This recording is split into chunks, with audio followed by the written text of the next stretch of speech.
जो लोग ये कह रहे हैं कि मराठी मानुष बचाने की तो सिर्फ एक पिच है, असली बात है ठाकरे बचाना है, क्योंकि अगर इस चुनाव में हार गए तो ठाकरे ये बात सही है। हाँ। ठाकरे बचेगे तो मराठी मानुष बचेगा,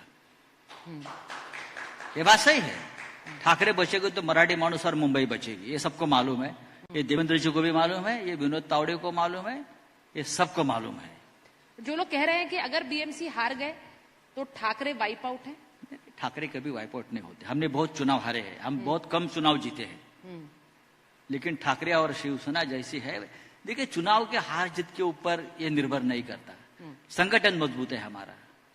आज भी हम मुंबई बंद कर सकते हैं 10 मिनट में। नहीं, ये आप अचीवमेंट मान रहे हैं अपने कि हम मुंबई 10 मिनट में बंद कर देंगे? ये सबसे बड़ी अचीवमेंट है हमारी। ये तो धमकी है सर। काय म्हणताय देवाभाऊ? देवाभाऊ काही म्हणत नाही, देवाभाऊचं काम बोलतं. वा,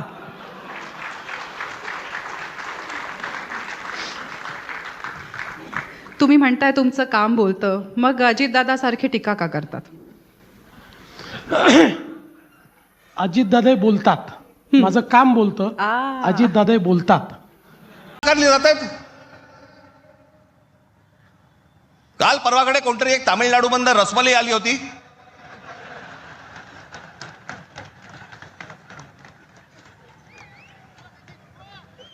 तो सांगतो मुंबईचा आणि म्हणजे महाराष्ट्राचा संबंध काय?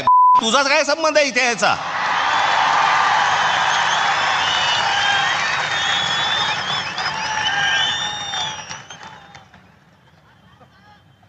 यांच्यासाठीच माननीय बाळासाहेब बोलले होते, हटाव लुंगी आणि कोणाच्या बापाच्या बापाच्या बापाच्या बापाच्या बापाच्या बापाच्या बाप जरी आला तरी महाराष्ट्रापासून तुटू शकत नाही. पण बंधू भगिनींनो, माझा तुम्हाला सवाल आहे, अरे तुम्हाला जर आज मराठी माणूस या ठिकाणी कुठेतरी अडचणीत दिसतोय, मराठी माणसावर खतरा दिसतोय, तर 30 वर्ष तुम्ही काय कंचे खेळत होतात? मला सांगा, काय करत होतात तुम्ही? आणि मग याला जबाबदार कोण आहे?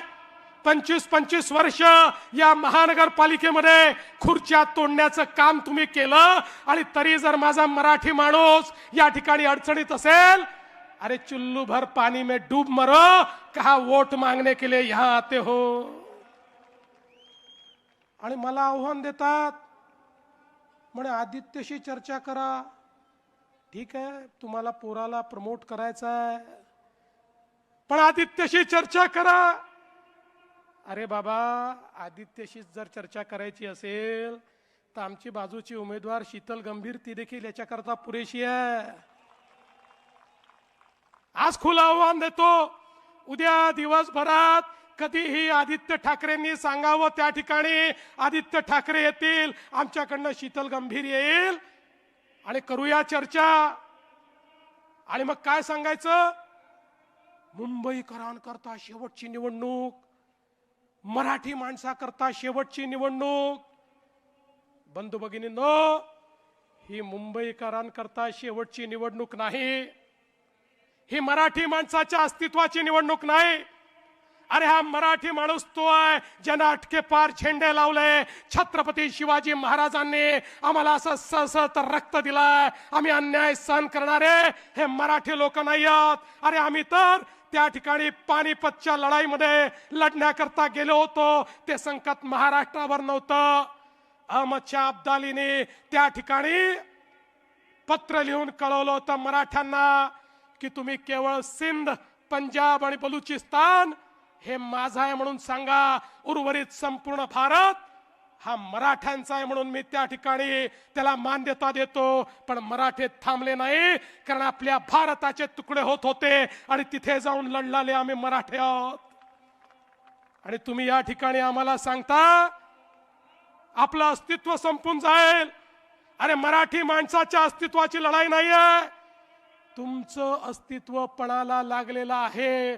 आणि म्हणून पुन्हा एकदा सांगतो, तुम्ही म्हणजे मराठी नाही, तुम्हीच म्हणजे महाराष्ट्र नाही, तुम्ही म्हणजे मुंबई नाही, मुंबई म्हणजे ही बसलेली जनता आहे, मराठी म्हणजे ही बसलेली जनता आहे, महाराष्ट्र म्हणजे छत्रपती शिवरायांनी तयार केलेला हा महाराष्ट्र, ज्याला महाराष्ट्र धर्म समजतो तो महाराष्ट्र आहे. त्याच्याकडे कोणी वाकडी नजर करून या ठिकाणी पाहू शकत नाही. एकच विषय घेतात कुठे गेलो की आमची मुंबईमध्ये सत्ता येणार आणि सत्ता आल्यानंतर अध्यक्ष महोदय, मोदी साहेब, आम्ही इथून बांगलादेशाला काढणार, ये जलवा है मेरा, मैं आऊंगा. काय चाललंय हो? कशासाठी हे सगळं? मुख्यमंत्री महोदय, तुम्ही मुख्यमंत्री 7 वर्ष या राज्याचे आहात, हे विसरू नका.